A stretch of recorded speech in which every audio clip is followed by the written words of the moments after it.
Нарын областында Жумгал районунда бир Кызарт деген айыл бар. Ал жерге жакын арада Арис аркылуу таза суу тартышкан. Проект боюнча Кызарт айылынын жанындагы Жумгал совхоз деген айылдан тартып бир жакшынакай суу чыгарып бериш керек болчу.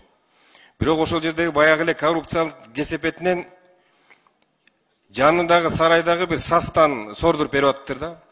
Мына бүгүнкү күндө ошол айылдын ичинен 3 ымыркай бала каза болду.